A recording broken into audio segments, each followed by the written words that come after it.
जी hello दोस्तों, नमस्ते नमस्कार। आप सभी को हमारे YouTube चैनल फिल्मी न्यूज़ में बहुत बहुत स्वागत है। दोस्तों आज एक बार फिर से आप सबके बीच में एक नए और धमाकेदार खबर के साथ में उपस्थित हो गया हो। जैसे कि आप सबको बता दूं कि रितेश पांडे की पत्नी वैशाली पांडे की शादी के बाद की तस्वीर आई सामने।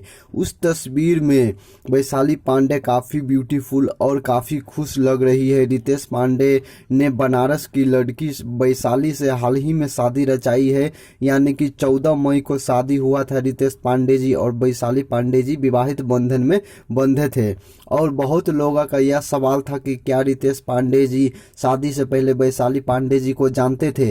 तो आप सबको बता दूं कि जी हाँ दोस्तों, वैशाली पांडे जी को जानते थे। सोशल मीडिया पे एक तस्वीर वायरल हो रहा है रितेश पांडे जी और वैशाली पांडे जी का, जो कि शादी से पहले का तस्वीर है। यही से यह खुलासा हो रहा है कि रितेश पांडे जी वैशाली पांडे जी को शादी से पहले जानते थे। तो दोस्तों यही था आज का खबर। और एक खास बात, आप सबको रितेश पांडे जी और वैशाली पांडे जी की जोड़ी कैसी लगी कमेंट बॉक्स में जरूर बताएं। अगर आप सबको यह वीडियो पसंद आया है तो वीडियो को लाइक जरूर करें और ऐसे ही भोजपुरी के तमाम सुपरस्टार की खबर सबसे पहले पाने के लिए हमारे YouTube चैनल फिल्मी न्यूज़ को सब्सक्राइब जरूर करें। धन्यवाद।